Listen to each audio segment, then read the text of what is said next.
And now, stay tuned for a program that has rated tops in popularity for a longer period of time than any other West Coast program in radio history. The Signal Oil program, The Whistler.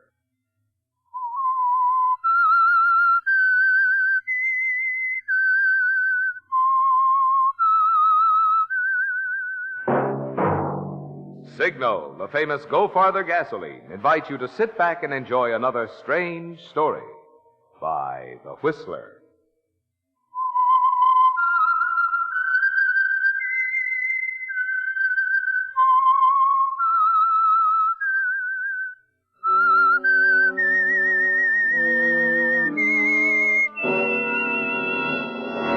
I am the Whistler, and I know many things, for I walk by night. I know many strange tales hidden in the hearts of men and women who have stepped into the shadows. Yes, I know the nameless terrors of which they dare not speak. And now for the Signal Oil Company, The Whistler's strange story, Custom-Made Murder.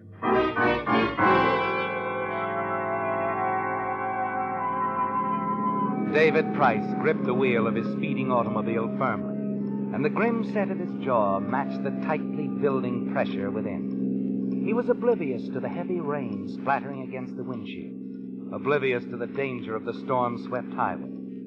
He was too preoccupied with the anger welling around inside him. Anger at his wife's older sister, Harriet, just arrived for one of her frequent visits, and her brilliant success in the style world. David could accept Harriet's money. In fact, he often did, in generous amounts. But he couldn't accept her, even for a short time. Harriet had always wanted David's wife, Margaret, to exploit her skill as a designer, or so she said. Actually, David felt she'd always wanted Margaret to divorce him. For marrying David was the one thing Margaret had ever done without Harriet's supervision and approval. Now David swung the car off the highway into the driveway and under the carport. A moment later, he was letting himself into the house.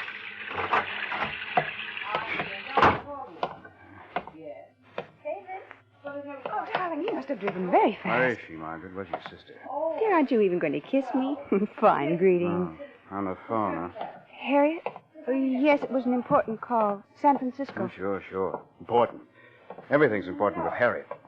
And I suppose it's still important that you go to work for her, too, huh? Well, I'd at least be earning some of the money she gives me. Why do you always have to bring that up? You bring it up whenever you need anything.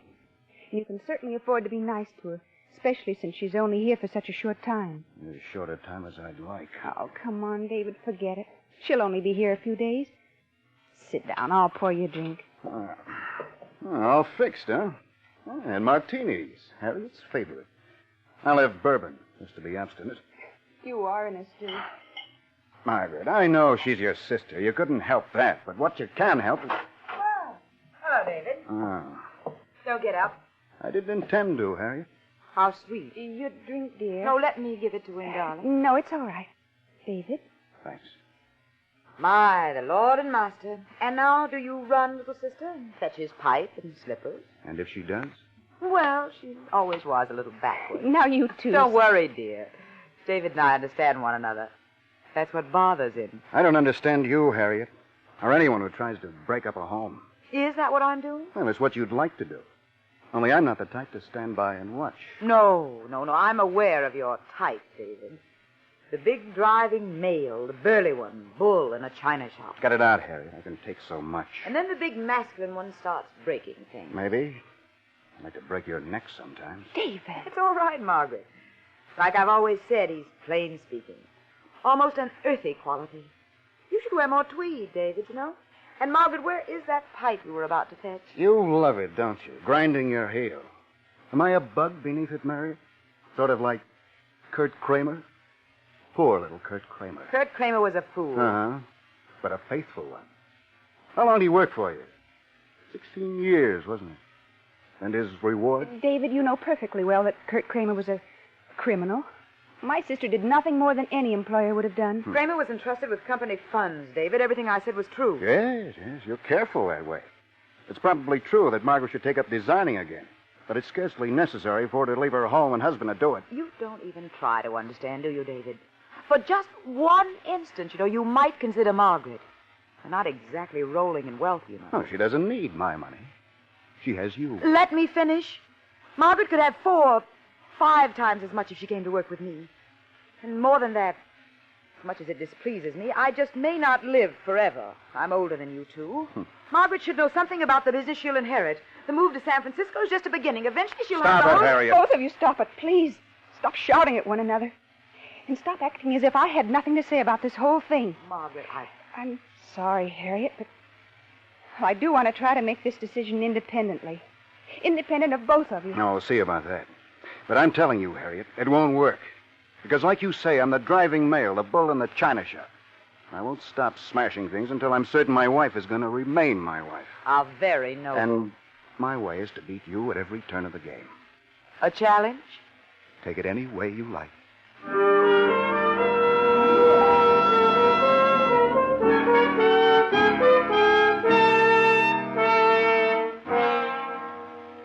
It's in the clear, isn't it, David? Through all the bitterness and coldly amusing speeches you exchange, you and Harriet, your wife's sister, have squared off, and the plan of attack keeps buzzing around in your mind. That part isn't amusing, is it? No. Rather, it's a burning, bitter hatred. What to do, how, and when. And the knowledge that now, more than ever, Harriet will do her best to separate you and Margaret sharpens your fury to a fine point. You're determined to beat Harriet any way you can. The plan of definite action starts to take hold, doesn't it, David? And the following day at the office, it dominates your thoughts. Well, Mr. Price, Yes? there's someone here to see you. Oh. Right out here, Mr. Price. Yes? My name's Willard, George Willard. I was court reporter on the Kramer case. I'm out of that line now. I see. You said at the time it'd be worth your while to know what happened to Kramer. I mean, when he got out and all. Kramer is out of prison? That's right. A couple of months ago. And he's pretty bitter about your sister-in-law, Mr. Price. Told me he could kill her for what she did to him. Sending him up and all that. He could kill Harry? Like I say, he's pretty bitter. Still worth your while to know about him? Why, yes, of course. Where is he? He wanted to drop out of sight, Mr. Price. I'll make it worth your while, Willard. Where is he? Little burg south of here. Loma Vista, I believe. Runs a shop there, tailoring. Men's clothing, mostly. Nothing like the old days. Kramer was a top designer once, wasn't he? Yes. Loma Vista. Shop of his own. Yeah, funny little guy. Not too well, I understand. Well, thanks, Willard. Thanks very much. I'll get my checkbook. Well, I'm glad you're a man of your word, Mr. Price.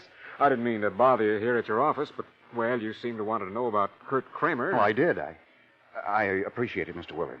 Guess maybe you want to help him, huh? This way, it does everybody a little good. Yes. Yes, this way will do everybody some good. As I say, I'm very pleased to be the first to know that Kurt Kramer is out of prison.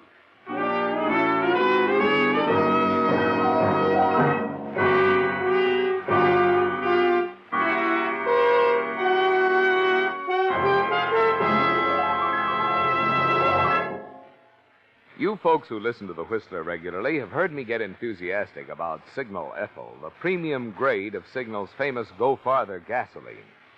You've heard me say that the next best thing to a new car is any car of any age powered with Signal Ethyl. But tonight, friends, I'd just like to tell you in plain everyday language why I use Signal Ethyl in my car. When I touch the starter, I want my motor to spring to life quick, like turning on a light. And Signal Ethyl gives me that kind of starting. When I step on the gas, I want a feel pickup that makes the back of the seat come up and push me forward. And Signal Ethyl gives me that kind of pickup. When I start up a hill, I want plenty of smooth power to take me over the top without shifting. And I can always count on Signal Ethyl for that. There you have it in a nutshell, friends. The reasons why I like Signal Ethyl. And why I'm so sure you'll be just as enthusiastic as I am about signal-eful, once you try a tankful.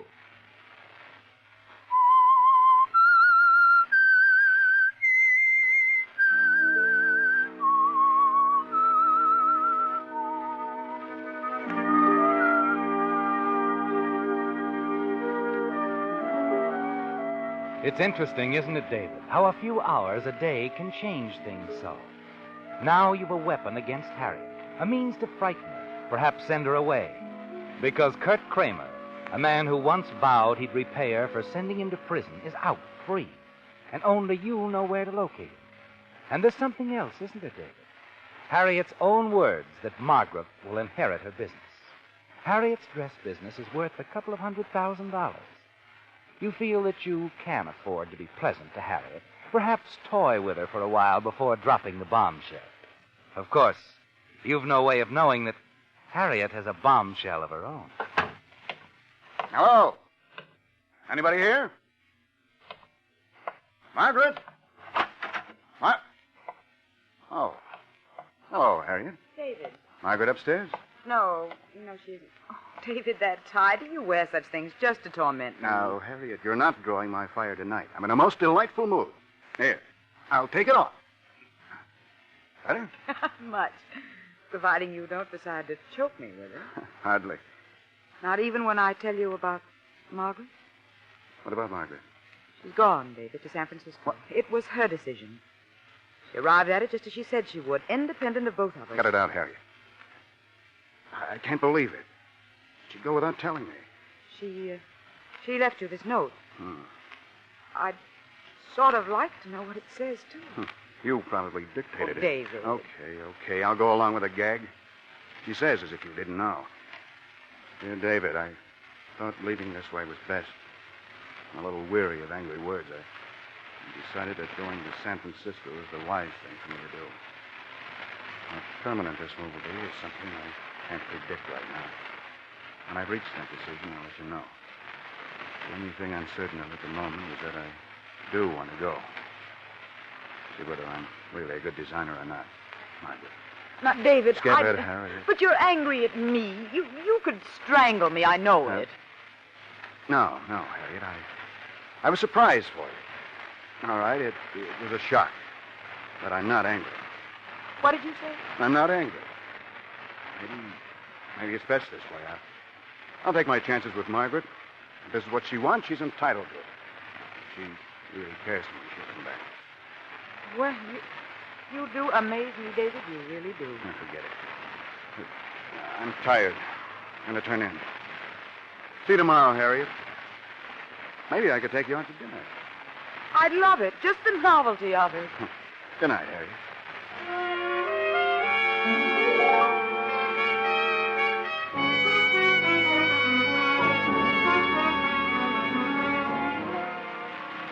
You're glad you remain calm and reasonable.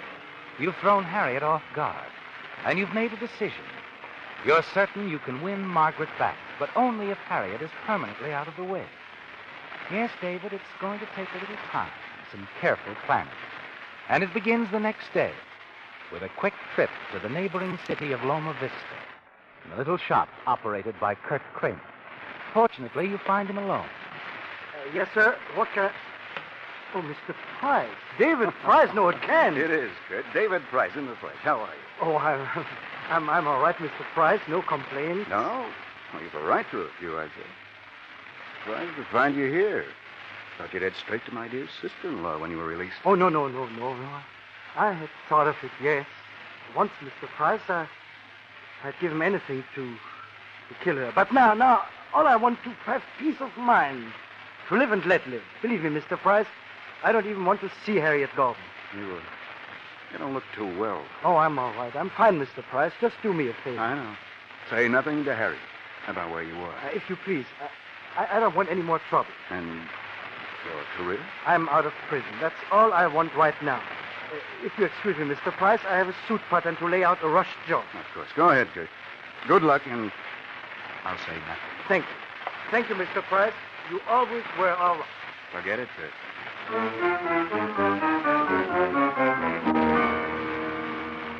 You watch him walk wearily off toward the back of the shop. Then you start away yourself, and then your eyes fasten on something. A huge, shiny pair of tailor's shears lying on a table with some bolts of cloth and a tape measure. Quickly you reach out, slip the big shears under your overcoat, and leave the shop. Now you know exactly what you're going to do, don't you, David?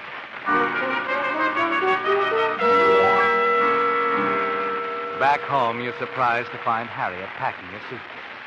She's decided to join Margaret in San Francisco and then go on for a tour of her numerous shops.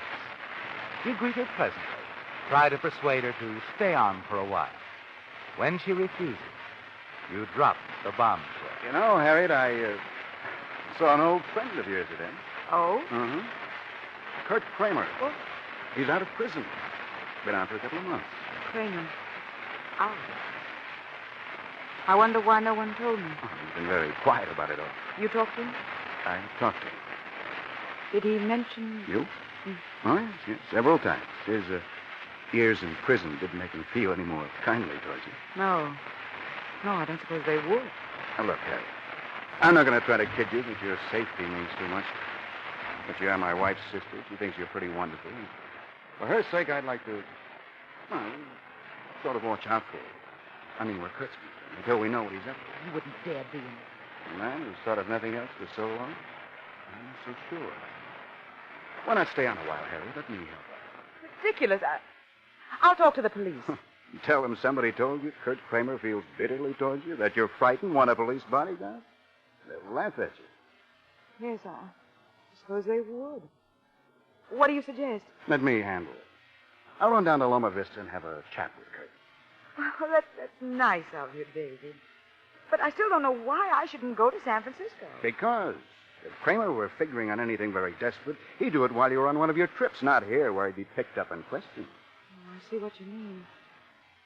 I think you're right. Perhaps I'd better stay here until you talk to him.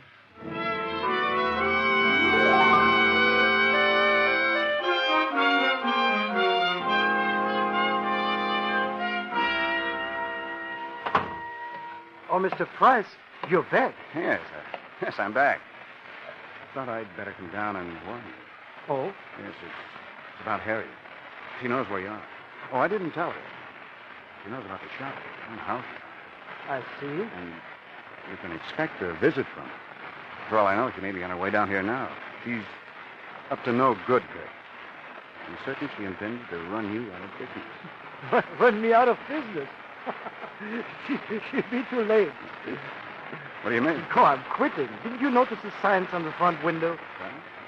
No, as a matter of fact, I didn't know it. Oh, I'm closing out, Mr. Price. Finished. That's too bad, Kurt. Harriet will be very disappointed to hear about it, I'm sure. Very disappointed. Yes, you'll be sure. Mr. Price, would you do me a favor? Of course. Here, take it. It's the key to my shop. Give it to her with my compliments. Really? Kurt, you... I mean it. Give her the key. She can have it all. I told you before, Mr. Price, I want peace of mind, and I'm going to get it. I'm leaving town tonight on the 10 o'clock train. And you can give Harriet a message for me. Yes? Tell her she might as well forget about me, because she'll never find me. I'm going a long way from here, and I'm never coming back.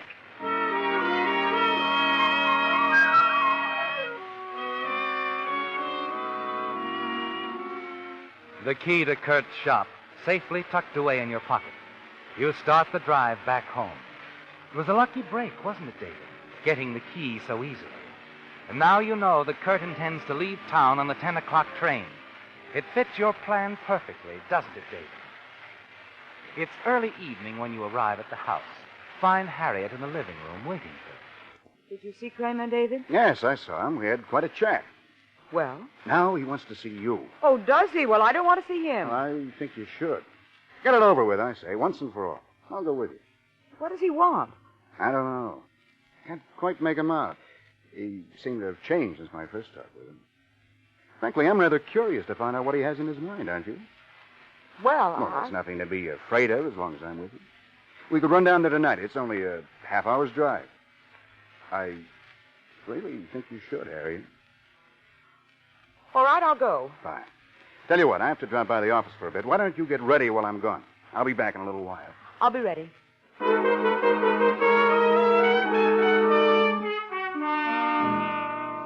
Her curiosity is aroused, isn't it, David?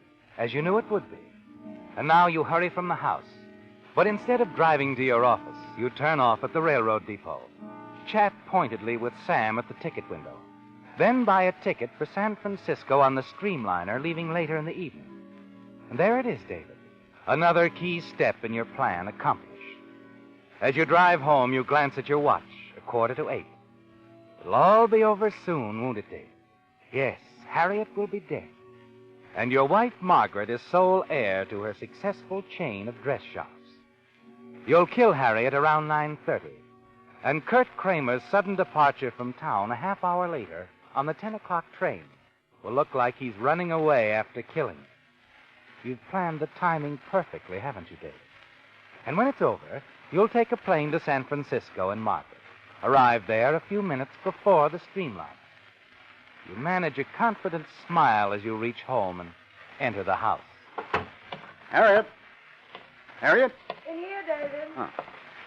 Well, I said I'd be back in a little while. I've changed my mind, David. I'm not going to see Kramer. If he wants to talk to me, you can come to see me. But Harriet, I think you ought to give a man a I said chance. I'm not going, David. That's final.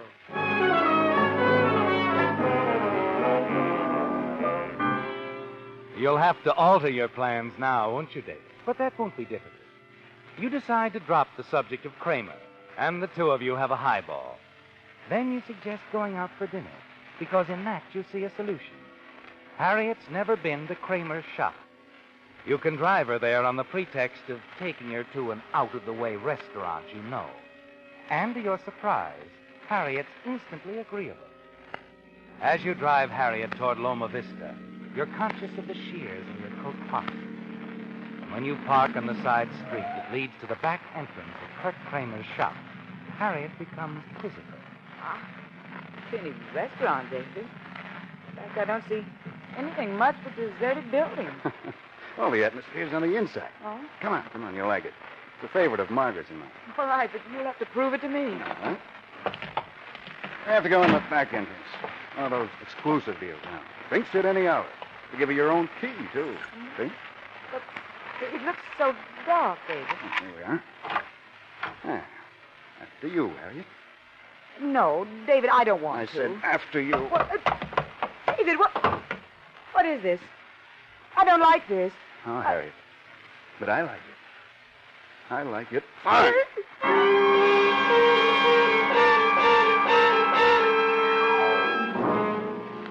It's done, isn't it, David? You've killed Harriet and dropped Kurt Kramer's shears, your fingerprints white clean, on the floor beside her. A beam of light from the front of the shop highlights one of Kramer's signs on the wall behind Harriet's body. Quitting for good. How apropos, Harriet. How apropos.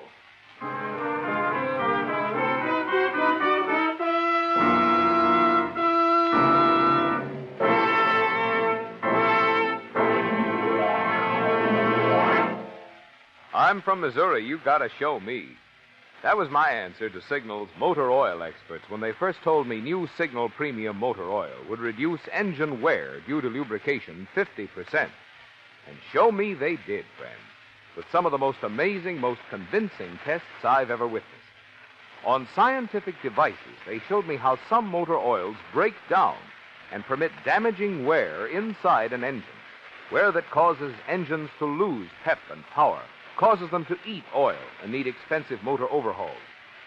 Then they showed me a revolutionary new technique that measures this wear at the very second it is happening.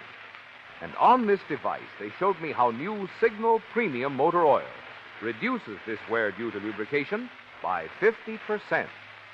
Well, friends, after seeing this convincing proof with my own eyes, you can guess what kind of oil I'm using in my car.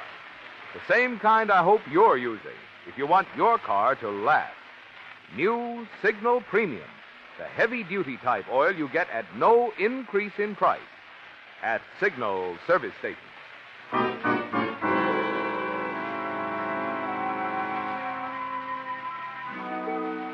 It's done, isn't it, David? You've killed Harriet, and now you're leaving her in Kramer's shop. His scissors, the murder weapon, close to the body. Now all you have to do is drive to the airport, take a plane to San Francisco, arrive there a few minutes before the streamliner, and you'll be with your wife, Margaret, when she receives the shocking news. The murder of her sister, Harriet, at the hands of her old enemy, Kurt Kramer. You'll also be with her when she inherits her sister's flourishing business. You slip out the side entrance of Kramer's shop. As you turn to close the door, a car pulls up close by. A police car, David, and you know they've seen you. It's too late to run now. You've got to think quickly and revise your plan. Hey, you there. Oh, officer, I'm glad you're here. I was about to call the police. Yeah, what's wrong? In here, quickly. There's been a murder. Murder? Yes. Hey, Mac, come on over. Okay, let's have a look inside. It's my sister-in-law, Harriet Gordon. I left her in the shop more than 10 minutes ago with Kurt Kramer. 10 minutes ago, Yes. I dropped her off here, and then I went down the street for cigarettes. When I got back, the shop was dark. Kramer was gone, but I found Harriet. There. Yeah, she's dead, all right. Just a few minutes. This is horrible. Horrible. That Kramer, he must have hated her worse than I thought. Speaking of Kramer, What? Oh, why, Mr. Price.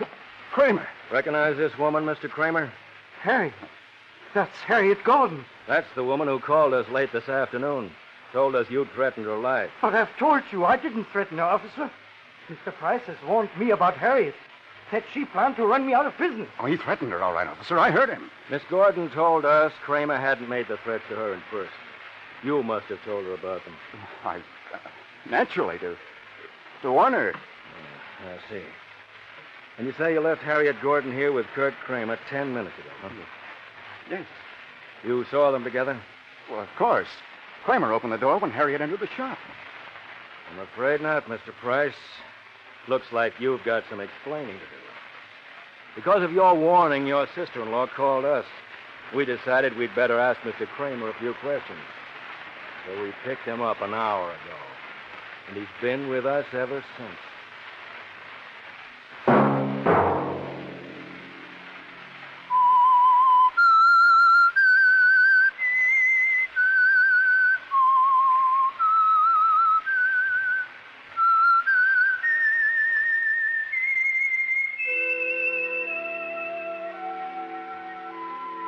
Let that whistle be your signal for the Signal Oil program, The Whistler, each Sunday night at this same time. Meantime, Signal Oil Company and the friendly independent dealers who help you go farther with Signal gasoline hope you'll remember. Regardless of what gasoline you use, you'll enjoy more miles of happy driving if you drive at sensible speed, obey traffic regulations, and avoid taking chances. You may even save a life, possibly your own. Featured in tonight's story were Bill Foreman, Betty Lou Gerson, John Stevenson, Alice Backus, Fritz Feld, Charles Steele, and Byron Kane.